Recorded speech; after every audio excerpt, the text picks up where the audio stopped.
I remember my first time hosting a crafting group. I was 8 or 9 years old and there was a project due for home education class that I had not finished. I don't remember what the project was, but it was a knitting project. Probably a scarf or a snake or something simple like that. I invited all of the girls in the class to come over to my house to work on our projects together. I prepared for their arrivals by putting pretzel sticks in a glass and mixing juice in a pitcher. I made sure to have seating for everyone in my bedroom, and my mom helped me bring glasses and the drink upstairs. There was so much excitement and the feeling of being grown up to be hosting my first saumaklubbur, or sewing club. The girls arrived, we knit on our projects, we giggled about everything and experimented with using pretzel sticks as knitting needles. I'm not sure how complete the projects were when we finished, and how happy the teacher was with our gaping holes after the pretzel stick knitting adventure, but it was fun nonetheless. And needless to say, we all had a great time. We got a little bit of work done on our projects and a lot of social practice. We all felt like we had a taste of being adults by participating in this club. Saumaklubbur, or sewing club, is a form of community that has deep roots in Icelandic culture. Generally, they are a group of women who meet regularly to talk, share, and belong with each other. Usually the group is made up of women who are childhood friends or who played a sport together, women who work in the same place, studied in university together, sometimes they're relatives, or something else that has formed this group to begin with. This is a type of group that goes back for generations. My mom still meets up with her saumo, which consists of a group that went to school together and has been meeting since they were 12 years old. My mother-in-law also meets with her saumo, which is also a group that has been together since they were 6. They started school together when they were 6, and they have been best friends ever since. They all take turns hosting, and they meet monthly at someone's house to spend time together, work on knitting or other projects, or sometimes no projects, and they socialize. My grandmothers both belong to their own groups. One of them was made up of women who went to school together, and another of women who worked outside of the home. My great-grandmother also had her own groups, and most of the other women around me belonged to some group or another. It is so important for us to feel part of something, to belong. We need to have someone to share our experiences with, someone to listen to our worries, to celebrate our wins, and someone who cheers us on when we need it. And there's nothing quite like a group of women to do that with. A group to belong to, a group to mirror our experiences with, a group that feels real and safe, a group that fosters differing opinions, different visions, but still feels safe enough to be an authentic version of yourself with. Although we are lucky enough to have this culture of small groups in Iceland, I know that it's not as common everywhere in the world. So I've been observing a bit while here in Florida on vacation. The condo I'm staying in is a great example of community building. There are weekly clubs that residents are encouraged to participate in. Some of the buildings meet outside weekly for drinks or socializing. The pool here is a place to meet, chat, and hang out, and everyone greets each other in passing. All in all, it's been a real treat to watch these interactions through the lens of my leisure studies background. My mind wanders, though, to those who don't live in close-knit communities like this one. How do they fulfill their need for belonging? What spaces do they visit? Who do they meet with? As I've been traveling and visiting yarn shops, I keep thinking about how and if these spaces might be places to meet the social needs of their customers, as well as providing means of purchasing materials to continue their crafts. Could these shops become third places? A third place is a sociology term that refers to a space that is not the home and that is not work. The home is considered the first place, and work or school is considered the second place. So the third place, is a social space separate from those two. In a world where social isolation is increasing, the third place becomes even more relevant. It's a space where you relax in public, where you encounter familiar faces, and where you make new acquaintances. I visited a yarn shop this week that was a perfect example of a third space. Walking in, I felt like I was first encouraged to just be in the space. There was plenty of seating, plenty of space to work on projects and to chat. Of course, there was a lot of beautiful yarn and notions, bags and tools, and all of the good stuff that makes a yarn shop work as a business, but I really felt that the focus was on making a space to exist in.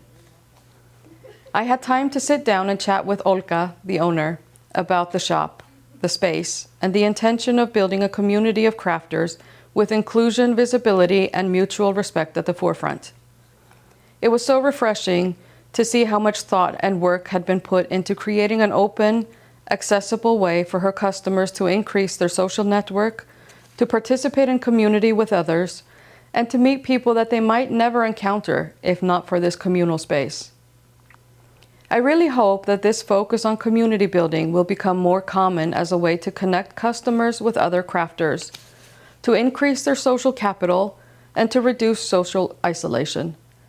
There are so many links between strong social belonging and wellness that are worth looking into, but I'm not going to do that here today. I'm curious to hear about your experience with third places. Do you have a third place? And if not, can you think of a third place that could become yours? And what about groups? Do you have a group that you belong to? Or could you maybe make a group? Invite some people over for a chat and crafts? Is this something that you think about and are actively working with? I strongly encourage you to find a way to build community if it is lacking in your life. My name is Sandra.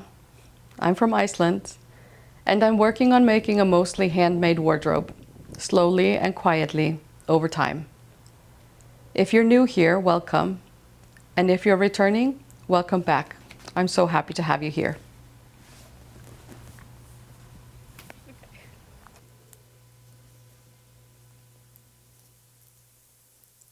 Hello. If you're still here, past the introduction, thank you for staying. I'm so happy that you're here. It's been quite a week. I went to Orlando a few days ago to pick up my parents from the airport, so they are here now as well, which is great. It's always so enjoyable spending time with them. But it's giving me a little less time to record. And I recorded this podcast this morning, but I made some mistake with the sound, so there was no sound. I actually connected two transmitters and no receiver instead of a transmitter and a receiver. So I get to do this again now, which is good. It's always good to have a little bit of a test run and then to do the real thing after that. So welcome to this podcast part of this episode. I'm going to share with you just a little bit about what I'm wearing, what I've been making, what I'm working on, and some acquisitions. Even though I always say that I don't need to buy anything else, here we are, and I've bought yarn and fabric as well this week. So to start off with what I'm wearing, I don't know if you've seen my Me Made May videos. I haven't been able to keep up with them all, but I will put in a new one probably today or tomorrow. What I'm wearing right now is my foundation top. So this is from the same pattern as the foundation dress. This is just a top and not a dress. And I'm also wearing my all-day culottes. The foundation top and foundation dress are by Thread and Sprouts, and the all-day culottes are by Matchy Matchy Sewing Club. And I'm going to see if I can fit all of this in frame, and if not, then I will put some B-roll. So this is my top. It's so comfortable. And this is knit out of a cotton linen blend from Matchy Matchy Sewing Club. So it's a cotton linen twill, and it's buttery soft, and it's so comfortable to wear. It's really flowy, and of course an elasticated waist is everything once you hit menopause. Trust me on this if you're not there yet. It's so much more comfortable. So yeah, that's what I'm wearing. And what I've been making this week, I've mostly been sewing this week.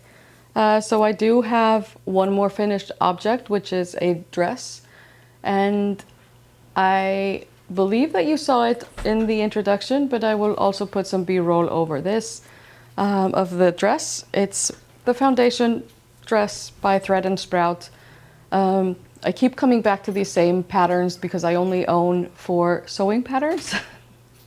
And right now I feel like maybe I don't need any more. So what I do own is the foundation dress, which is the top that I'm wearing, and also the dress that I made. It's also the same as the white dress that I have sometimes been wearing on these episodes as well. A really comfortable, bit oversized, flowy dress that just fits perfectly in my opinion. It's not too tight anywhere, and it's not touching my body too much anywhere either. So it's really working with my, what do you call it? Like when I'm a little bit sensitive to textures on my body sometimes, and just depending on how I'm feeling, sometimes I'm really annoyed with wearing like waistbands and things like that. So it's the perfect dress for all of those days where I'm feeling like I don't want anything to touch me, but I can't just be naked. So I have, the patterns that I own is the foundation dress, the foundation pattern by Thread and Sprout. I have the All Day Culottes, which are from Matchy Matchy Sewing Club and is a free pattern on their website. Then I own the low bib pinafore, which I showed you on my last episode. And I also own the Hinterland dress by from So Liberated. And right now I feel like those are all that I need. I have been eyeing some more tops, but I'm not sure if that's something that I will actually buy. I would love to have like a dress to like that ties around like this. That's a V-neck kind of situation. I've been looking at a dress that I don't remember the name of, but I think maybe I will add that to my pattern collection, but I haven't decided yet. So that is that. That's what I've been making this week. I've been doing quite a bit of sewing. My sister and my niece were here last weekend, and we all made the culottes pattern, each in a different fabric. And my niece actually didn't like that the waist was so high and elastic, so she modified her pants for just a very small waistband with a drawstring instead of the elastic, and they look great on her. It was a good modification. So that's been really, really fun. It's always just so fun to spend time with the people that you like, the people that you love, and especially when you're doing a craft together. I think that there's something about crafting together that just makes the time together even more valuable. So that's been really fun. That's what I've been making, and those are my finished objects. What I'm working on currently, I think that I showed you that I started my Veronica top last week. I think that I showed you that I cast that on, and I have been knitting a little bit on that.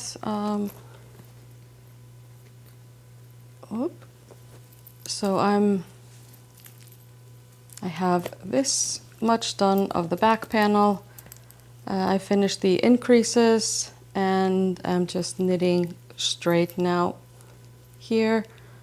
I think I'm supposed to have from 15 centimeters from this point to here before I start picking up for the fronts.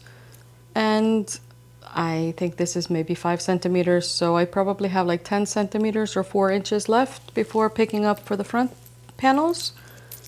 And it's enjoyable. It's been a fun knit, easy to sit with and not too fiddly.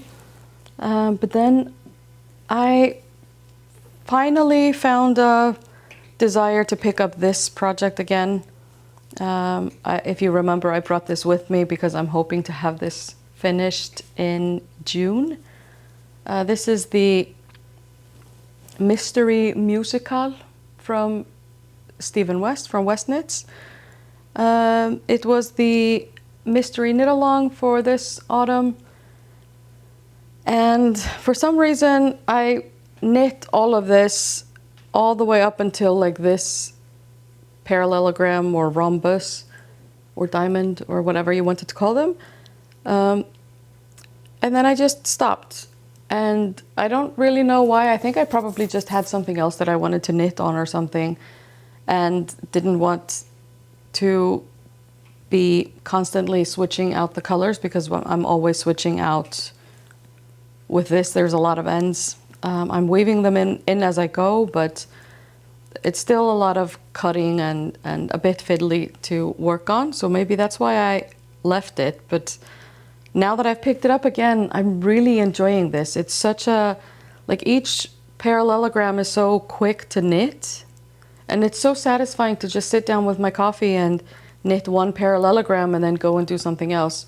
Or then come back and, you know, knit a few more. And it's really growing pretty fast. I picked this up 2 days ago or 3 days ago. And I managed to finish this whole section here and start on this one, even though I had a whole day that I didn't knit anything when I was picking up my parents in Orlando.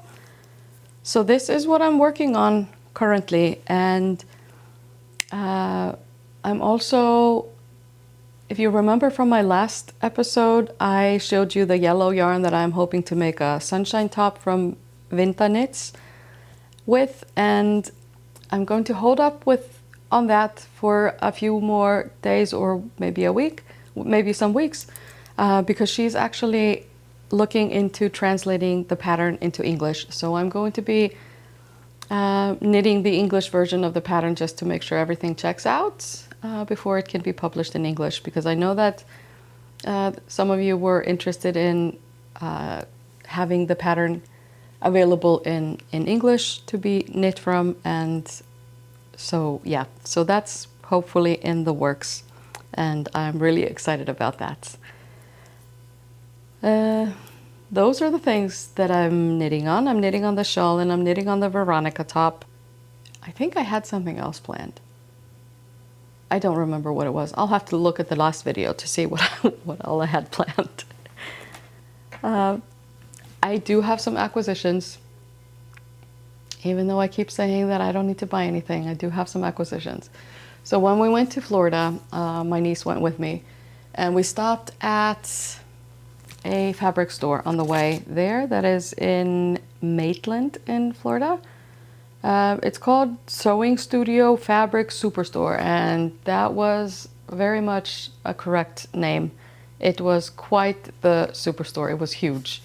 And I had luckily already looked at some of the fabric online, because otherwise I would have just been so overwhelmed I wouldn't have been able to pick anything. But I had my eye on some fabric from Fabulism, and they are all 100% cotton. So I bought 5 different patterns. I bought 5 different types of fabric. I bought 5 fabrics. And I bought enough of each that I could make either a dress or a skirt and a top, or some pants and a top, or something like that. So I bought this beautiful checked one, plaid I think it's called, I love these colors. And I bought this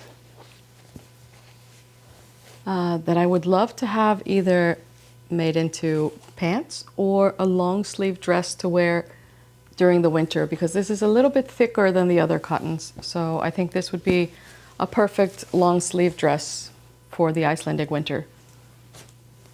This beautiful, beautiful, beautiful yellow and orange stripe. Yellow is my favorite color. I think I've said that before. But this, it's so pretty. I'm thinking maybe a low bib pinafore or a skirt. I know that Sewing Therapy also has some skirt patterns that I've been eyeing. I haven't bought, but I've been eyeing two of her skirt patterns. One of them is the handbok skirt, I believe it was called, and the other one, I don't remember the other one, but I will put a photo of both of them here on the screen. They're fuller skirts, but with also a defined waist, and I think they're really feminine and beautiful. I also bought this, also plaid fabric. I think it would make a great top. I think it would make a great dress. I don't know what this is going to be, but it's going to be something beautiful. And then I bought this one as well. And I really like this. It's got almost like a abstract daisy kind of print. I think they would make great pants. I think it would make quite a pretty top. I think it would make a good skirt, dress, anything. So as you can hear, I don't have all of the plans yet, but this will be something beautiful in my wardrobe. I also went and visited the crafted kind, which I talked a little bit about in my introduction. The owner of the store contacted me on Instagram and invited me to come and look at the store and visit. And it was such a great experience. She was so kind, and she's such a beautiful person. I think that we need more people to be aware of how important community is. I think that businesses often are so focused on the business side of their store that it's easy to forget the human side as well. So I went there, and I have some acquisitions there as well. She kindly gifted me this beautiful Magner bag. These bags I've been eyeing these bags for a long time, so I'm overwhelmed and I'm so thankful and so unexpected, but yeah, it's beautiful.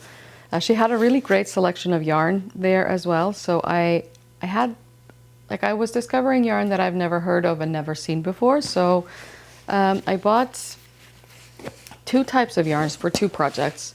I bought this Juniper Moon Farm Zoe, which is a soft cotton linen blend. I bought 4 of these to make a top, a summery top.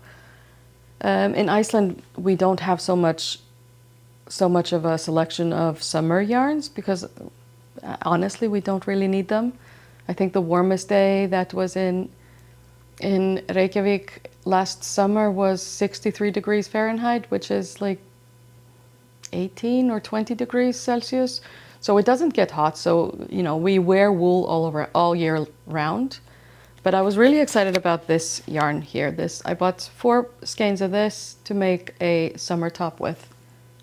And then I also bought this yarn that I've never seen before either. This is Queensland Collection, which I've never heard of. And it's called Kathmandu Fingering. It's a merino, silk, and cashmere tweed.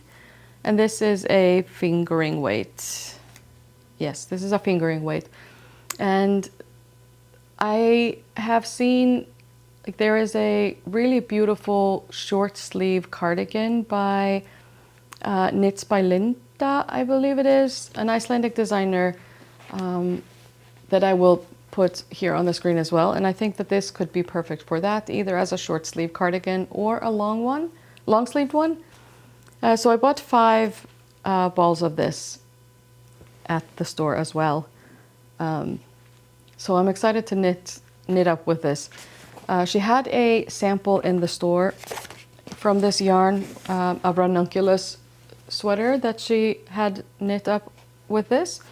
And I was so surprised because the ranunculus is knit up on, I think, 6mm needles or something like that, which is, I think, US size 10 or something.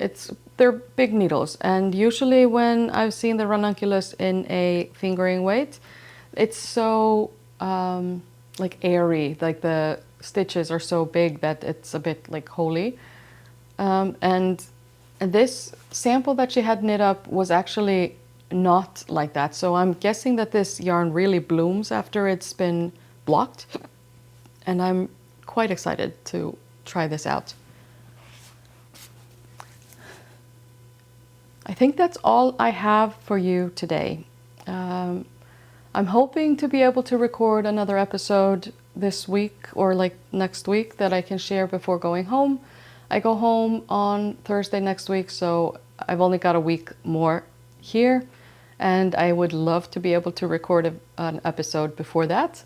Hopefully I will have some more work done on this. Maybe I will have another outfit sewn up. We will see. I don't really have concrete plans, but I'm going to keep knitting on this because I'm really hoping to have this finished before the Iceland Knit Fest, or Prjónagleðin, like we call it. I hope you've enjoyed this little chat about community and community building and the importance of belonging. I think that I think that we could all do with a bit more of community and just collective.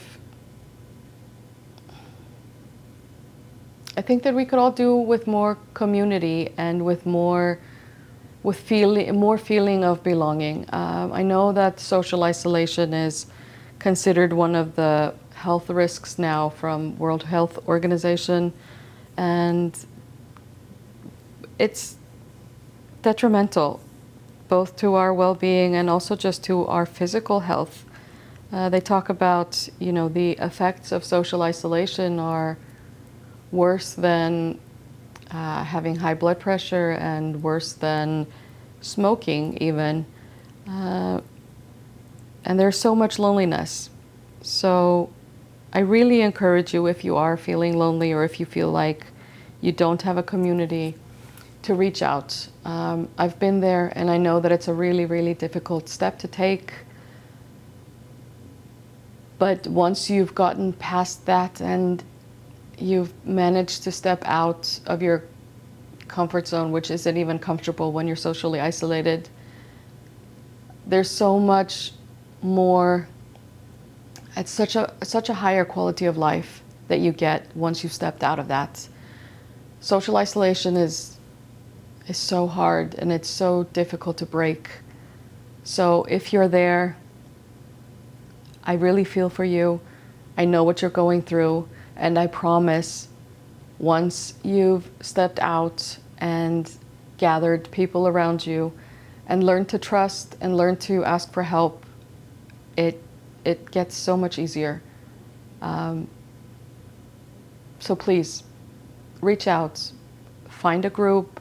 You can join a sports team, or maybe you can join a crafting community, or maybe there's something going on at your local library, or maybe there's a church in the neighborhood, or maybe a parents group, or a women's group, or a men's group, or yoga, or there's so many things that you could participate in, and you're so worth it.